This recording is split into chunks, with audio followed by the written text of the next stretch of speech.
Okay, why don't we go ahead and get started since we went over yesterday. We don't want to waste any time. So we will move ahead with day 2 of our fiscal basics. Welcome back.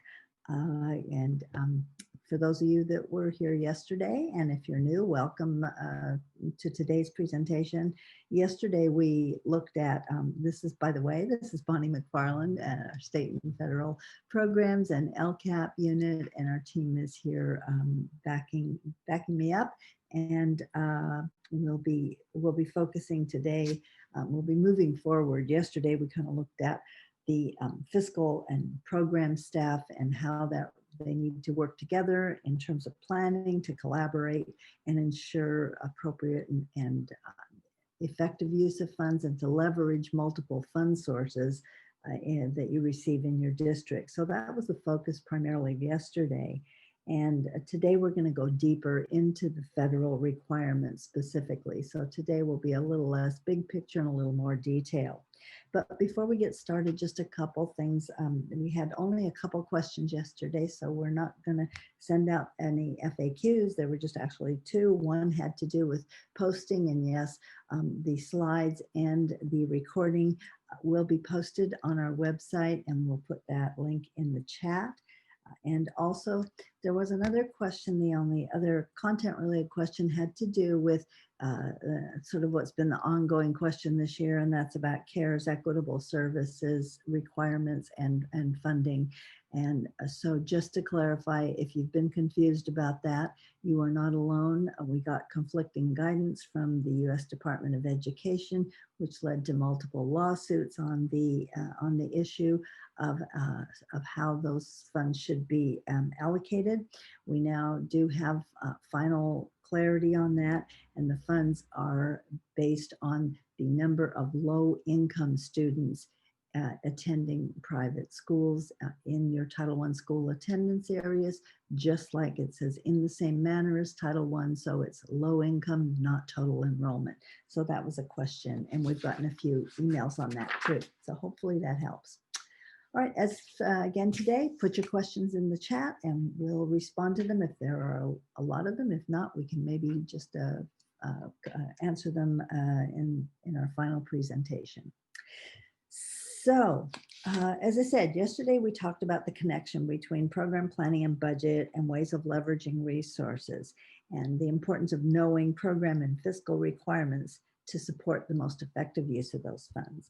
Today we're going to look primarily at the federal cost principles that are part of the Uniform Grants Guidance and how those are related to determining allowability of costs for federal programs.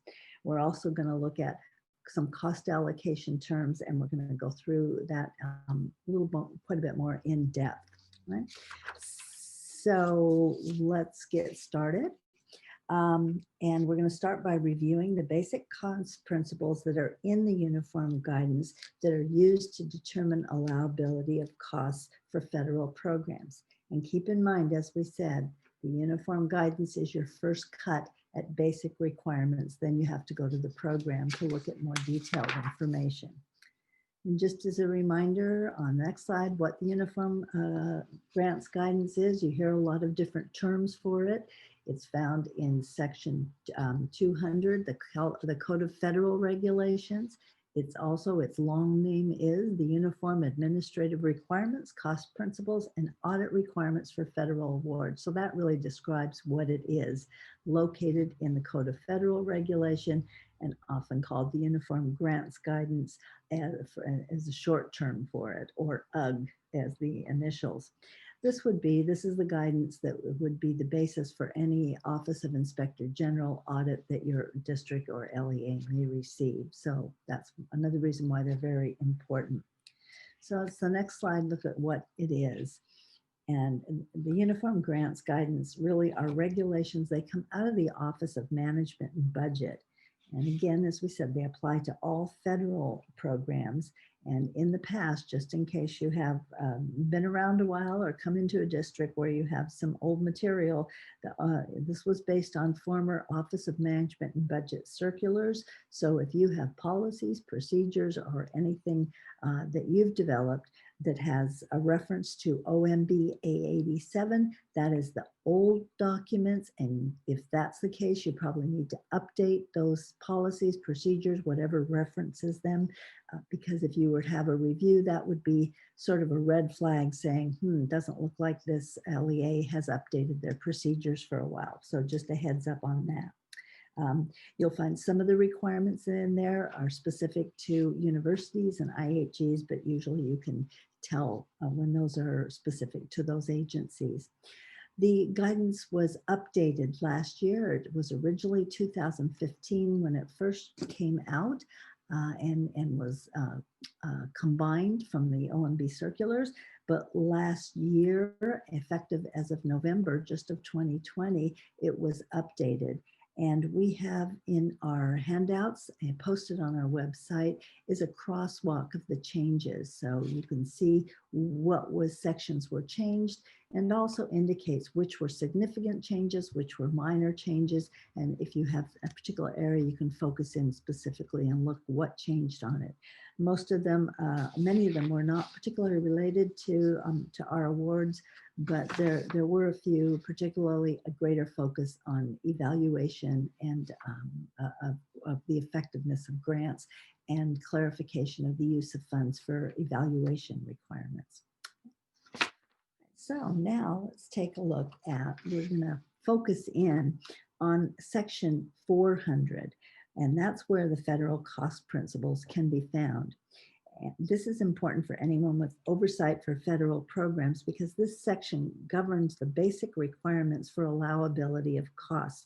So if there's any one section that that's worth delving into and sort of memorizing, this would be it. Keep in mind, again, this provides a floor for the requirements. Then on top of that, you need to look at individual program requirements. And again, when we looked at changes in the supplement, not supplant test Title I yesterday, we saw that there are other requirements governing allowability. Remember, we said, well, is it supplement, not, is it supplemental? It doesn't violate supplement, not supplant, but it's not allowable. And the cost principles will direct you to why a cost may not be allowable, even though it meets that basic requirement. Also included in this section is a list of 56 individual items, and they're called selected items of cost. And it lists 56 different cost items and either indicates that they are allowable, they're not allowable, or in most cases, I know you won't be happy, no, but it kind of indicates it depends.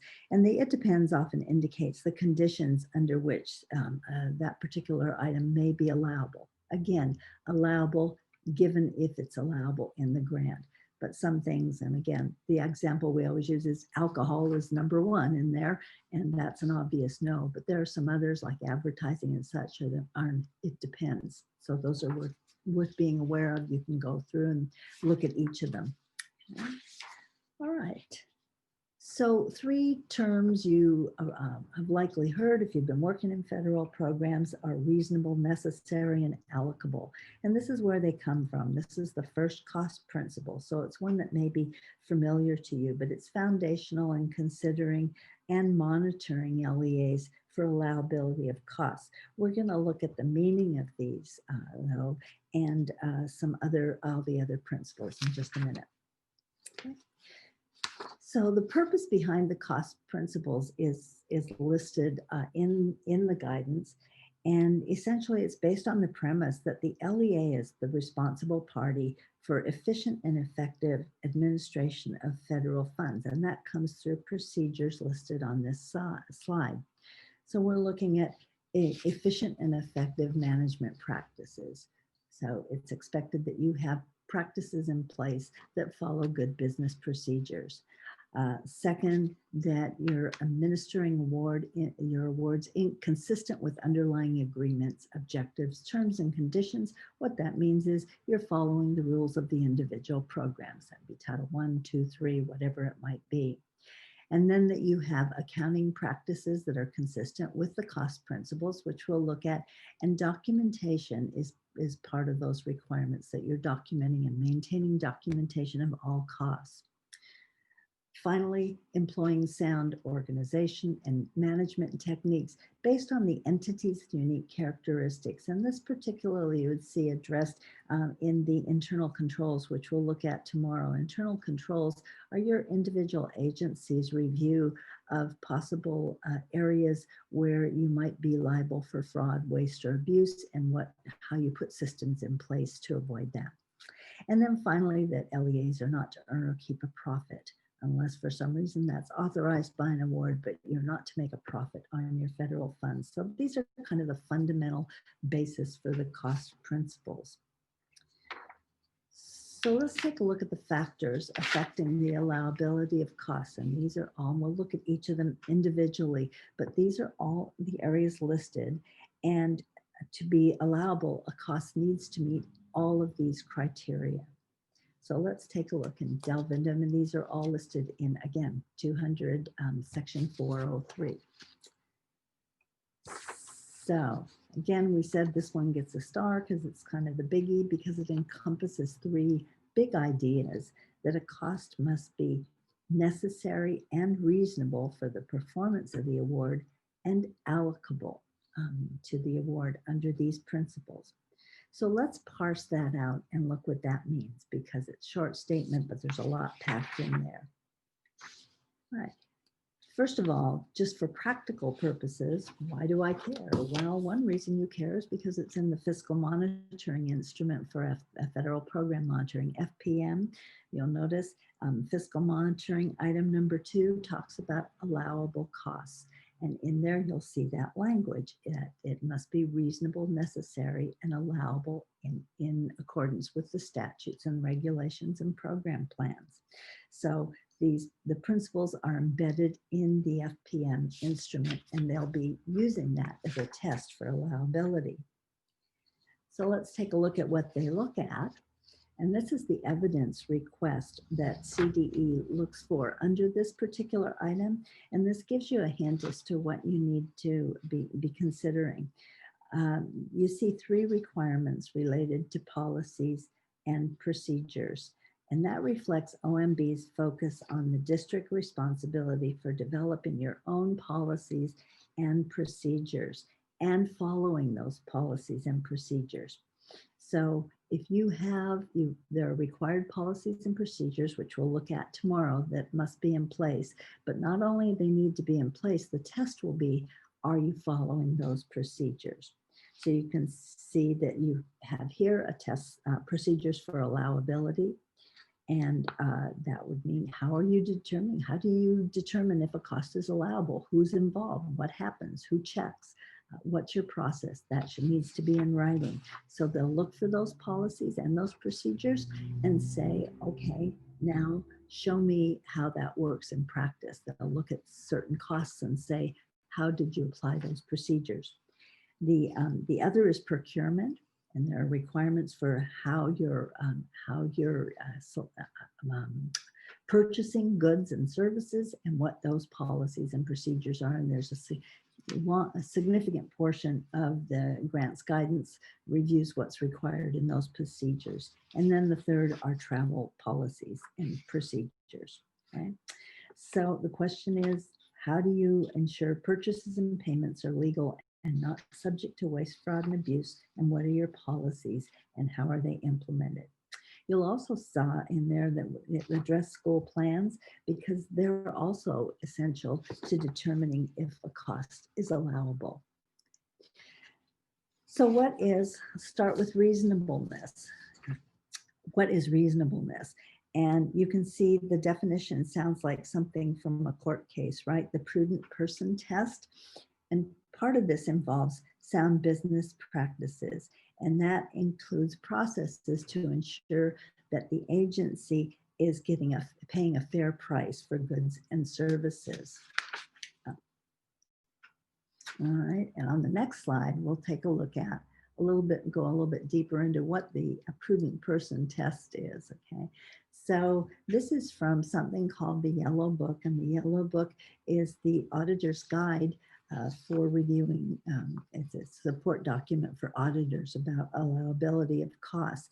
And in that, it states that the prudent person test may appear to be a little bit subjective, and I'm sure that was what your feeling was. The guide includes some scenarios that auditors, from auditors to help make it clear what it looks like in practice, and we'll take a look at some of those first. But first, we're going to look at what's in the Code of Regulations to guide us. But again, it does set out some basic guidelines to help you determine what this prudent person test and what reasonableness means. So next, in determining reasonableness, all right, the first consideration is the cost recognized as ordinary and necessary for the operation of the entity. In applying this, you need to consider what are typical costs that are associated with school district and LEAs, and what would be a red flag. We say use the LA Times test, all right? If there were a headline, school district buys desks for students, that wouldn't raise any red flags. Okay, that's something a school would buy. But if you have a headline that says school district buys, fill in the blank. Okay, think of the things that you've gotten requests for that you said, oh my gosh, that's not a reasonable and necessary cost. That's what they mean. Is it typical that you'd have it in a school district? In most cases, this, or at least in some cases, this can also relate to the necessary criteria, which we'll look at in a minute, because sometimes something might not appear to be reasonable, a prudent person, but when you look at the purpose of the grant, how it's being used, you can see that it's necessary. So these two are really linked, which is why they're in the same item in the cost principles. The next consideration references sound business practices, arm's length bargaining, and the conditions of the award. So there's three things chunked in here. Your procurement practice should include procedures to ensure the costs are reasonable. So how does that work in your organization? How do you determine if does one person do that? Or is there a process for reviewing it? What criteria do you have? You should also have conflict of interest policies that address arm's length bargaining. That's right. Okay, that means, are you purchasing from somebody's brother that is in a position of decision making? And does that seem to be happening without any scrutiny? That's not arm's length bargaining. And then, of course, the laws and conditions governing the award are the third criteria. Last is paying market value. So again, what are your processes to make sure you're paying a fair price and you're not being cheated, or you're not paying an exorbitant price for something? How do you determine that? Okay. Original considerations. Did the employees themselves act with prudence? So are all the employees who are in that process, are they acting appropriately or prudently? And then the final one is where you can get in trouble, and that's if you're not following your own policies and procedures. So if you significantly deviate from your own practices for a federal award now, and this isn't how you typically do business, then that's going to be questioned, and that would be questioned under reasonableness. Now let's look at a scenario from the Yellow Book about, this is based on auditors' review of a school district. Sounds like it's one near and dear to us too. But what they shared here was that over the years, they conducted numerous audits of the U.S. Department of Education Title I program. This program is designed to help children who are functioning below average to perform at their grade level. Okay. During these audits, we found many instances of schools conducting activities, particularly field trips, which did not seem designed to improve educational achievement. So we've got a red flag going on here that the auditors are. The next slide. So that schools had taken kids to Disneyland. Sounds really close here. Knott's Berry Farm and roller rinks under the Title I program. One school district even paid for the junior high prom dinner with Title I funds. Another district, 30 to a professional basketball game, and charged the tickets to the Title I program. They classified the act part of the reading program. I wondered whether they were teaching the children defenses. Hey, red going off here. The consequences, as I said, as a side note, after we reported on a number of these abusive practices, the audit reports became public. Okay, again, we're talking the LA Times test. Districts were severely criticized in the newspapers. Okay, and after the publicity, the number of trips and conferences charged Title I reduced significantly. So I just have you take a moment and reflect on some of those requests you get that, and when you're starting, well, I could see how it could sort of support, and you start hearing that stretch. This is what auditors are seeing out there, and this is how it ends up. And this is how we get restrictions on various things. This is what happened with food costs.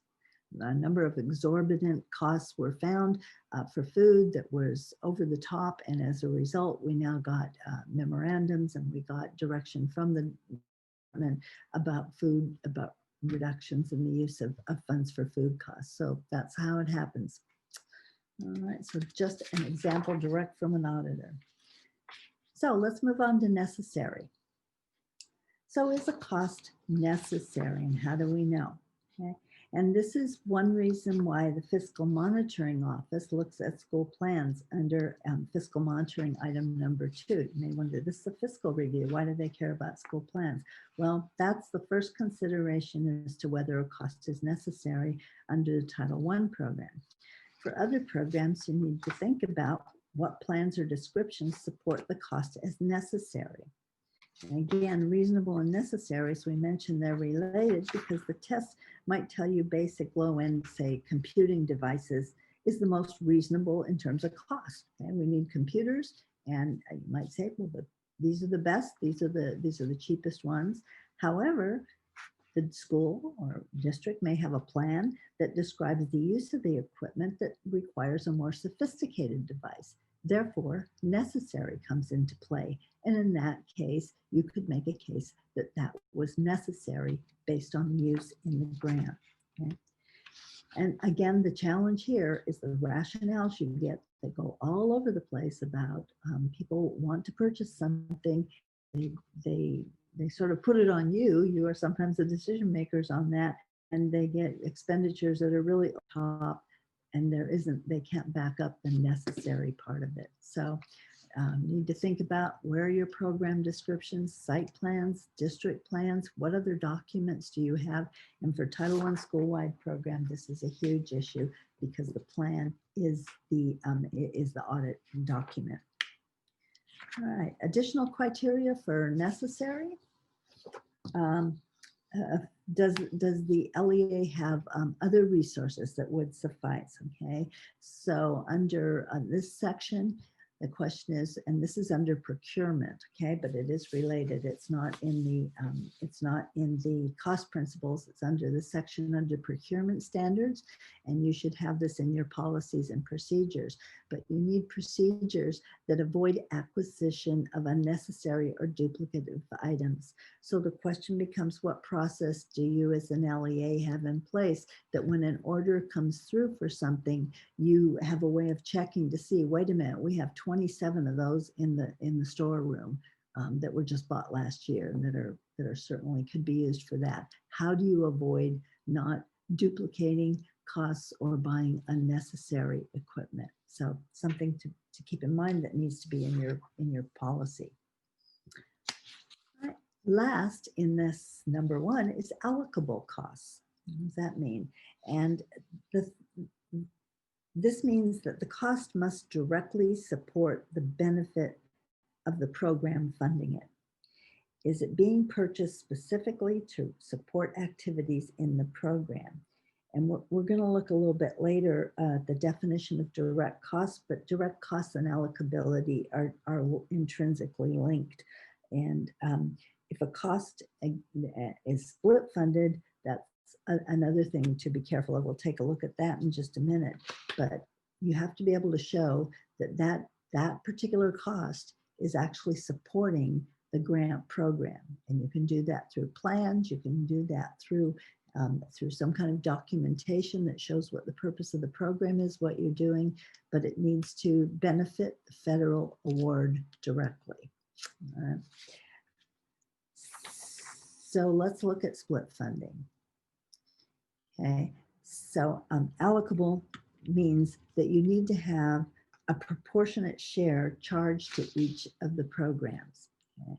So if a cost benefits 2 or more projects, the cost has to be in proportion to the cost allocated to that particular program. So is it a 50-50 split? Then it needs to be 50% if it goes to each of those programs. Let's look at the next slide. It gives you a little bit more. And again, again, being careful, split funding, sometimes it becomes a decision and needs to be based in a pro need. If the cost is incurred for 2 programs, and what happens sometimes is partway through the year, things change, and you find, particularly with personnel, that they are actually working more under one program than the other. And that should come through your time and effort reporting and conversations with the administrator about what's going on here. What looks like this person is spending more time on this program, but they're budgeted 50-50. When that occurs, you should go back to the program and fiscal office, should come back and talk about that and say, you either need to change the activity and have that person talk to that person and make sure that their work is actually aligned with how they're funded, or you need to change the funding. Okay? You need to change the percentages. So those decisions are not just specifically just a dollar line. And often what happens is you find, well, we've got a whole bunch of money in this program, not so much in this program. Let's just split it this way. And it really needs to be proportional to the needs of the program and to the benefit that each program receives. So just a caution on split funding. More people, and split funding usually involves personnel, and personnel costs are high. And if you have to pay back funds, that's usually a very high cost. So this is a real, if you can avoid split funding, it's best. But if you do, you need to really keep a watch on it and make sure it's proportional. Okay. All right, so general costs, again, this has to do with ensuring the benefits received are relative to the cost charged to the program, and that shifting costs, I would draw your attention to that last statement about shifting costs. Again, it's not allowable to transfer costs from one grant to another simply because the costs aren't permitted under Grant A. So, oh, we can't do this here, we'll just put the money over there, okay? Nor can costs be transferred to Grant A because there's no remaining funds available. We ran out of money, we'll just pay them with this. And they're saying that's about as simple as we can say it. It's not appropriate, but it happens all the time. We have seen that, and we've seen that sometimes this happens when you have people come in. We've had an example, we've had districts that have had a problem because they're coming to the end of a grant period and they're going to lose some funding and have to return it. And so they brought in a consultant and a fiscal consultant, and then they say, oh, I can see that looks like this is Title II, this looks like Title I, we'll just put that money there. And they were making the decisions not based on the plans, not based on what was actually happening. And obviously it came back to bite the district when they were reviewed. So be careful of that. Shifting costs is not just a budget matter, and that's why you have to program. All right. All right, next, the next one, that's reasonable. That's only the first one. And that's probably the deepest one because it incorporates, you can see why we hear most about reasonable, necessary, and allocable, because those are sort of big ideas, but they're all embedded in one cost principle. The next one is what we've talked about, that it needs to conform to any limitations or in the award. So adherence cost principle about ability, but part two is, does it conform to the conditions of the award? So something allowable under one program may not be allowable under another. So just because the Code of Federal Regulations grants guidance says, yes, you can do this, that's your first cut. Next, you need to know the program. So that's why it's important for fiscal folks that are working with the program and the intent and purposes of the programs. Next is to be allowable. Costs have to be consistent with the policies and procedures that apply uniformly to federal and non-federal costs. So again, you have to follow the same procedures for your federal programs that you have in place for your non-federal programs. Okay? And that would be D, also has to do with that being allowable, is that it's accorded consistent treatment. So a cost can't be, for example, assigned to a federal award as a direct cost, and then under other circumstances, you would count it as an indirect cost. Whatever you do for your basic programs, you have to treat your federal programs the same.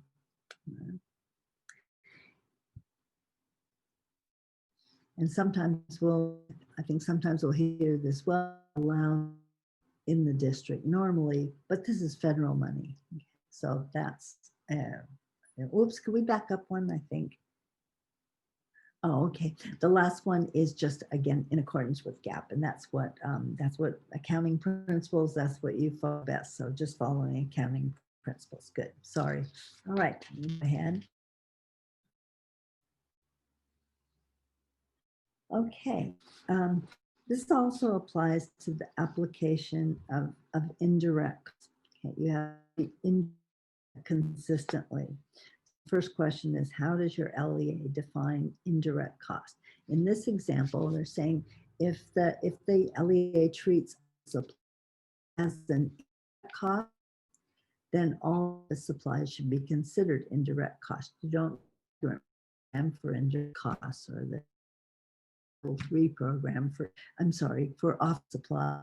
Don't charge for it if you're saying office supply indirect cost.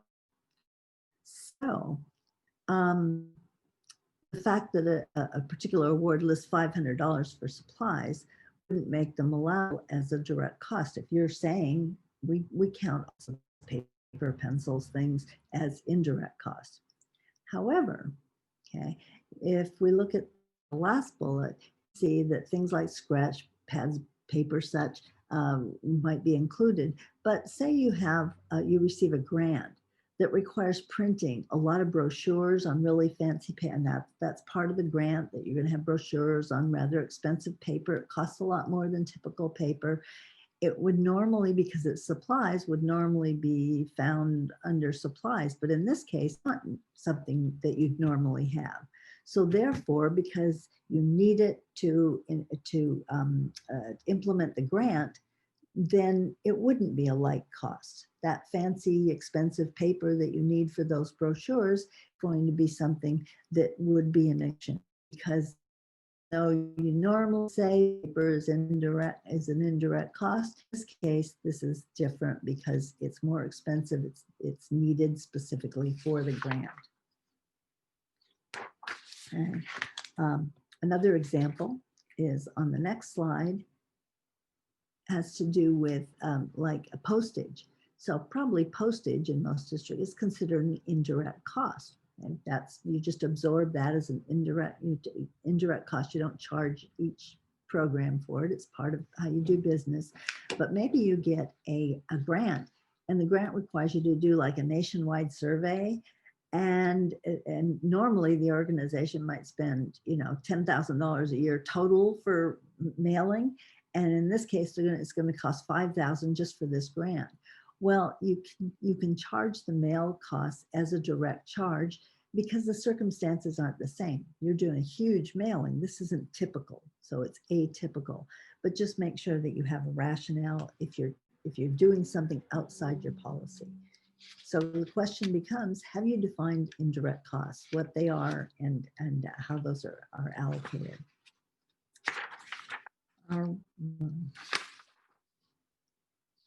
Okay, so and it's important to understand and be able to articulate why you're deviating, though. In those two instances, there was a reason for deviating, but it needs to be a thoughtful decision-making process, and you need to have a rationale. So when it isn't, what happens is you find yourself trying to scramble to justify something when you have an audit, when maybe it was a perfectly reasonable thing to do, but the person who's now there and trying to answer the auditor's questions doesn't know. So you need to really clearly determine, if you don't follow your normal procedure, this is why, and this is our rationale for it. All right, the last two requirements, I told you they get easier as you go along in a way, not to be included as a match. Okay, and what that means is federal funds can't be used to meet matching requirements for other federal programs, right? So if you have a matching requirement for a particular grant, then you have to use state and local funds for that match. You can't use federal funds. And then finally, we always talk about documentation, but adequate documentation is part of the cost principles and is a requirement under the cost principles. So in summary, on the last page, some of the general considerations for determining allowability that are found right in there are the cost reasonable and necessary for the program. Is the cost reasonable, and is it necessary for implementing the program? Is the expense in compliance with the laws and regulations that govern the grant that you have? To what extent is it allocable to the grant? Can you show it directly supports the cost of the grant? Is it adequately documented? And finally, is it consistent? Do you consistently treat your federal funds the way you treat your state funds?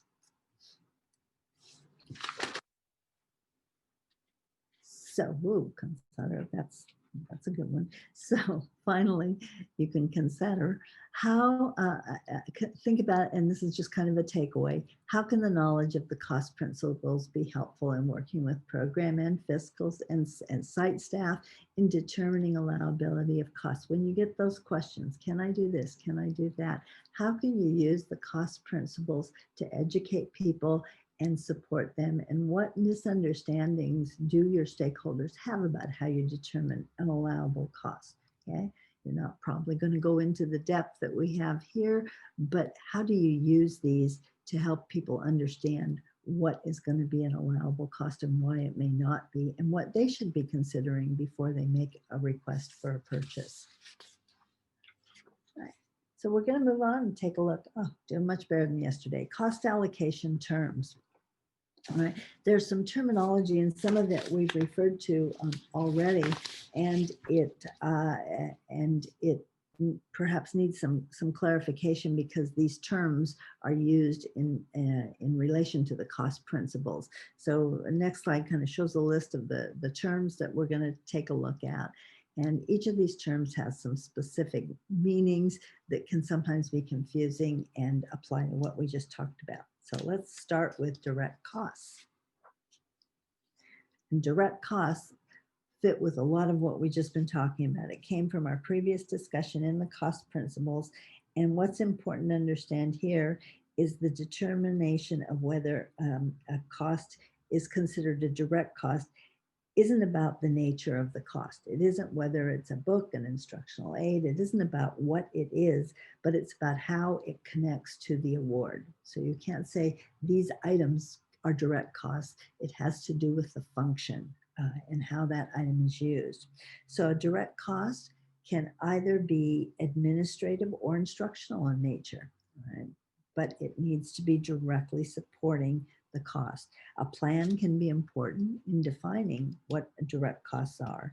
And again, the fiscal office can't just assign costs to an expenditure, because that sounds like Title II-ish, because it's not about the activity, the item, the cost, the expenditure. It's about the function and how it's used. So, and it shouldn't be confused with direct services, which we'll talk about in a little bit. A direct cost, again, can be either administrative in nature, or a direct service. So an administrative cost also to be supported by a grant needs to be directly tied to the grant. So next we'll look at direct services. What's the difference? And for federal programs, direct services are generally those that are provided directly to students and are usually delivered at school sites. Okay? That can differ depending on the type of the grant. For example, Title II is professional development, and the direct service is for teachers, but generally it applies. Title I is the biggest one where we look at direct services. And is it a service or is it administration? So some examples of direct services, and again, as we mentioned, Title I is one because Title I requires that 85% of the entitlement be spent on direct services. And so expenditures for personnel and services are considered a direct service, and part of that 85%, if there are things like personnel who provide direct hands-on instruction for students, or if the services are so integral to the instructional program that not to provide them would affect the quality of the instruction. And some examples of these that are typically seen as direct services are professional development for teachers, because they're saying that teacher directly works with those students, and so that is a direct impact on the students, and it's integral to the program. And the second area is parent involvement. And parent involvement activities, again, are seen as integral to directly supporting the achievement of the students. So those are considered direct services. The funds for materials, equipment used for eligible by students is a direct service. And again, funds used to support the analysis of student performance data that's used to inform instruction is again included as a direct service. And as we said, the most recent update of the uniform guidance also clarified that overall program evaluation is included as a direct cost. So next is administrative costs. All right. So administrative costs can be either a direct or an indirect cost. And it can include direct costs such as salaries of program administrators, time preparing plans and monitoring, things that directly support the program. And it also, administrative costs can include indirect costs, HR, accounting, procurement, all the things that support the program indirectly, but they're two separate things. So a lot of programs have a cap on administrative costs, and some programs like Title I has a cap on administrative costs based in state law. Direct administrative costs, in some cases, some programs have a cap just on the direct administrative costs and not on the indirect costs. We'll take a look at those in just a minute. But administrative costs, again, are that big chunk that includes both direct and indirect costs.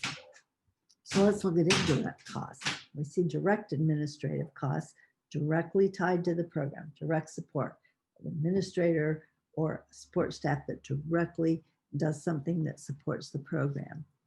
But let's take a look at indirect costs. And indirect costs are also administrative costs, but they can't be directly tied or attributed to the program. LEA or indirect costs are determined by CDE, and they're updated annually and posted on the CDE website. That's probably something you're very familiar with if you're in the fiscal office, but sometimes program people aren't as familiar with that annual posting.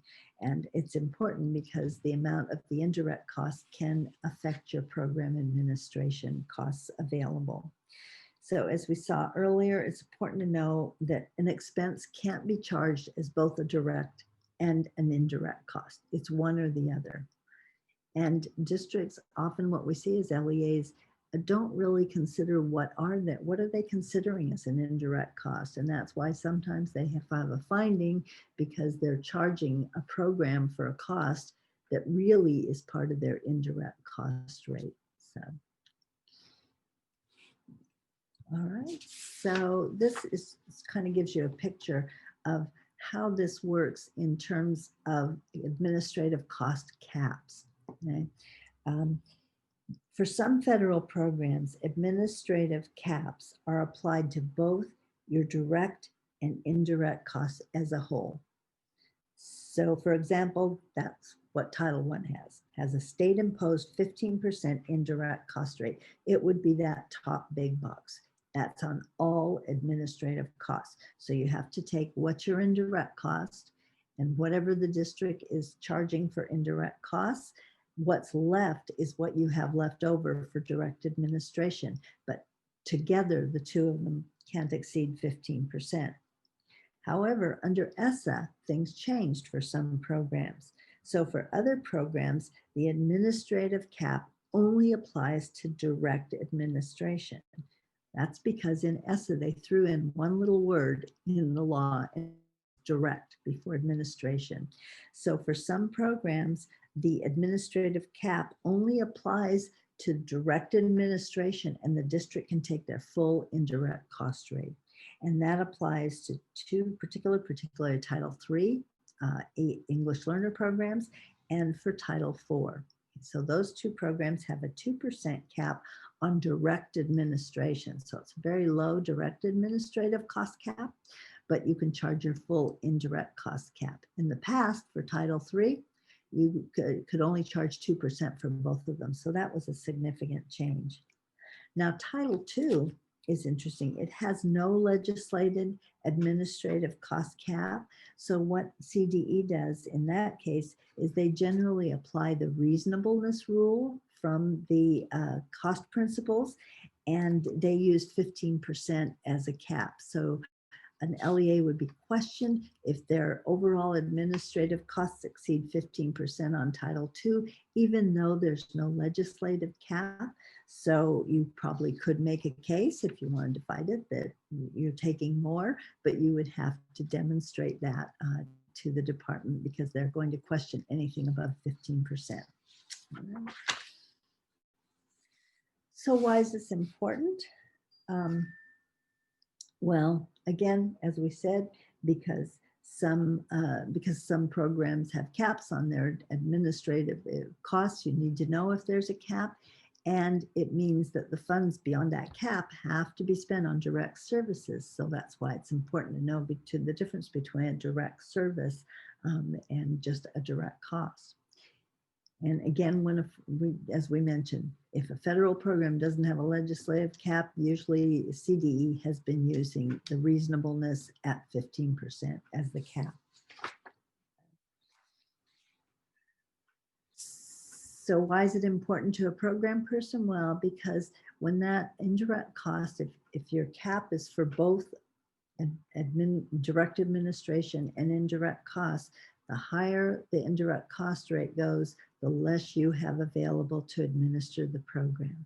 So it directly affects those of you who are involved in program administration. You need to keep an eye on that because you have staff that you're funding with that administrative, direct administrative costs, and that changes annually. So you need to either negotiate well with your business office and see if they'll lower the indirect cost rate so you can maintain your program administration, or you may end up having to cut your program administrative costs. All right. That's just kind of an example there. Okay. Right, this was new, not in the most recent update of the guidance, but in the 2015 update. This was a new addition, and it's something to be aware of in terms of administrative costs.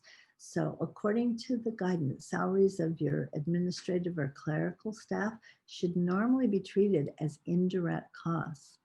And so they're saying that would be the typical way. If you're direct charging those costs, it would be appropriate only if it meets the following conditions. So if you have, say, secretarial staff, clerical workers who are working for a program, you would have to meet this criteria in order to count them as a direct cost to the federal grant. So the services have to be integral to the project and activity. Like, we can't do this without this. It's not just a generic person. They're specifically supporting the program. They need to be specifically identified with the project or activity. And this comes up if we just have an office and we have office staff and they do a little of this, they do a little of that. And then, well, they're in the Title I office. So we'll call them charge them to that program. In that case, you have to show, no, they're not just a generic clerical staff, but they have specific duties identified with the program. The costs need to be explicitly included in the, and you can't count them both ways. You can't count them as direct and indirect. So that's just kind of a caution there that's buried in there, and that certainly could, you need to tighten up your job descriptions for your clerical staff and make sure they're tight and tied directly to the program. All right, we're going to move on now to another vocabulary topic, and that is centralized services. And centralized services are direct services, generally funded. In general, their services funded through the central office, primarily for Title I, because Title I requires school level allocations. So as a result, for Title I, we differentiate between centralized services that are provided using school level allocations and those that are provided with district reservations. So if Title I funds allocated to a school are used to provide services centrally by the district, then those services need to be included in the school plan, approved by the school site council, and approved by the local school board. So those funds are allocated to the school site council approves it and says, yes, we'd like the district to provide these services centrally. Include it in the plan, tie it to your goals in the plan, and have it approved by the council. Okay. And this should be, since generally administrative costs are pulled off the top at the district level, the services, these would generally be direct services, not administrative in nature. Okay. So next, let's look at reservations, which are sort of closely related, but a little bit different. And this applies only to Title I.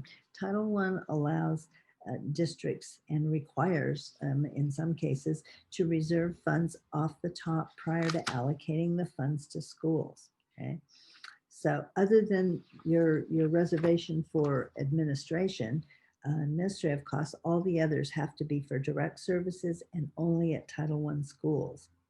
So because the reservations come off the top before you allocate the money out to schools, you should really be consulting with school sites prior to taking those reservations to inform them of what you're planning to do and what those reservations will be used for. Required reservations, parent engagements required.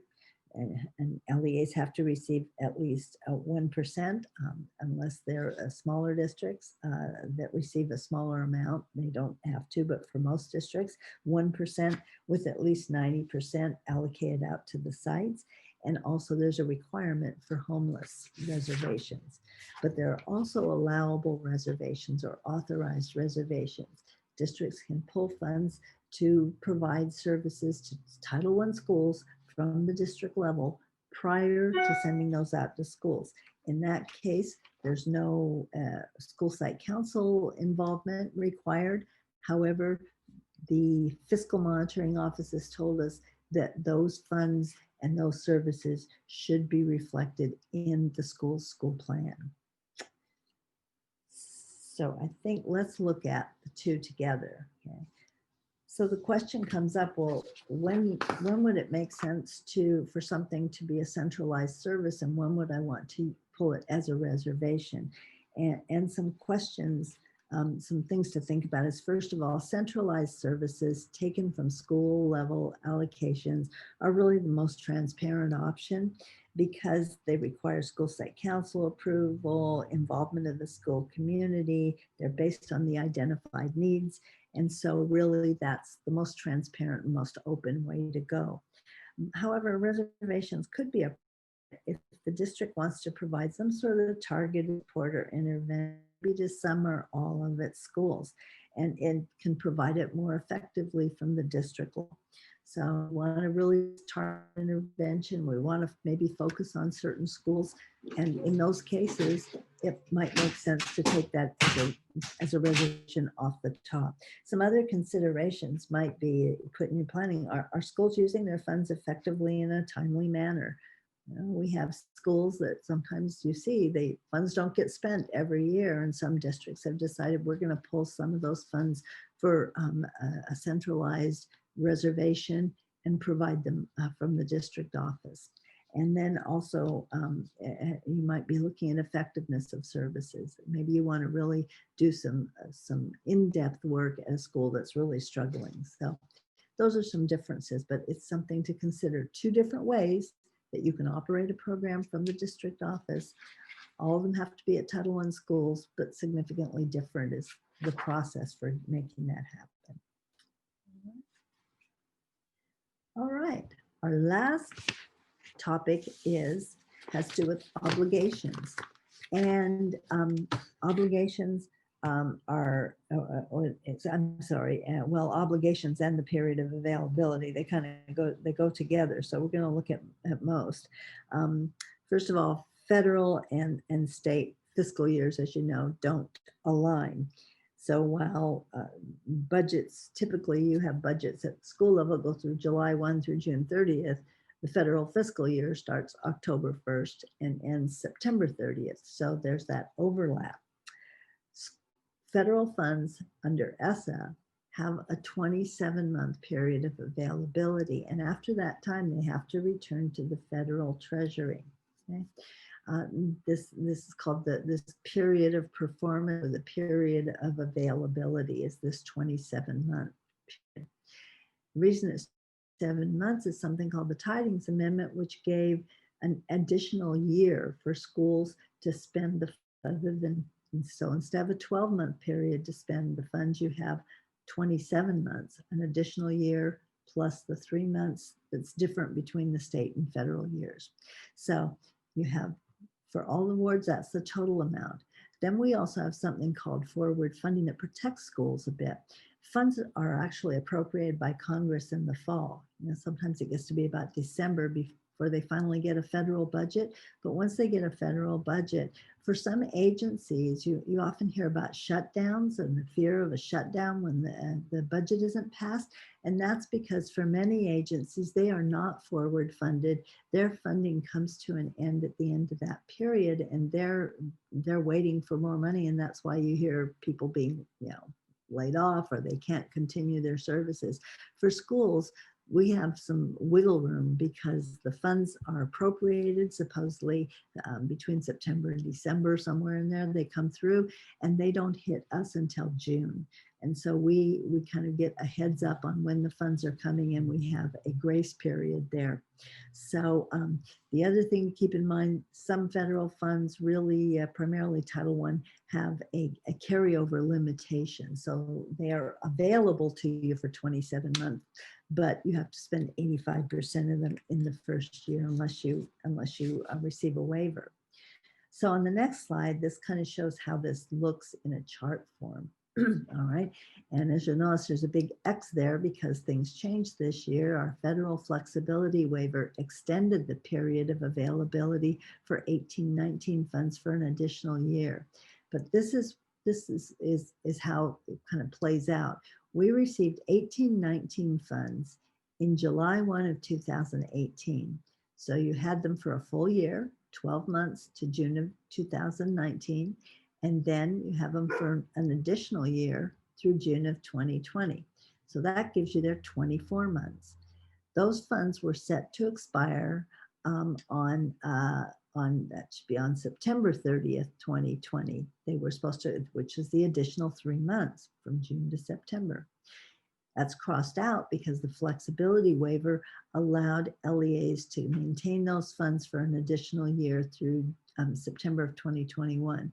But that's how long those funds were available for LEAs to expend them. Box down there just shows it in a more simplified manner, looking at it from a federal perspective, the funds from July 1 through September 30th, that would be considered the first year, which is 15 months. And then October 1st through September 2020 would have been an additional 12 months, making it 27 months. But again, as you can see, we got an extra year on that because of the waiver. But we do have the funds for a significant period of time. But sometimes still, we find that for particular programs, sometimes LEAs have a lot of carryover remaining toward the end of the funding period. So that brings up the next topic, and this is when we always get questions, do we say, about expenditures. So you have, as I said, for Title I, you have the 15% maximum carryover. So you need to kind of watch that money and see, are you going to be able to spend it by September 30th? If not, you can get a waiver once every 3 years. And again, the flexibility waiver this year allows CDE to approve excess Title I carryover more than once every 3 years. So you're still going to have to apply for a waiver in the winter consolidated application. However, in the past, CDE couldn't approve the waiver if you had one in the past 3 years. Under this particular federal flexibility, it allows CDE to approve your waiver more than once. So if you've had a waiver in the past and you typically wouldn't be eligible, this year will be an exception. So you can carry that Title I fund, those Title I funds over. Okay? But when you come to the end of a grant, the funds have to be obligated by the end of the grant period. But then you have 90 days to liquidate the funds. Okay? So let's take a look. Federal requirements have specific obligation periods, and they differ depending on the type of program. Or the type of expenditure. So let's take a look at the next slide, which shows you that. Okay, and this is from section 34 of the Code of Federal Regulations, which is the Education Department General Administrative Regulations, or EDGAR. And this section provides specific information about when obligations are considered, when it's considered that an obligation is made. So some differences to look at are particularly in, let's see, services by an employee is a B there. So you can see services by an employee are considered obligated at the time the service is performed. So once the employee has performed the service, that's when you count it. The paycheck may come later, but you can count it as an obligation. However, for contractors, okay, it's a little bit different. The contractor is on the date on which you make a written binding agreement to obtain the services.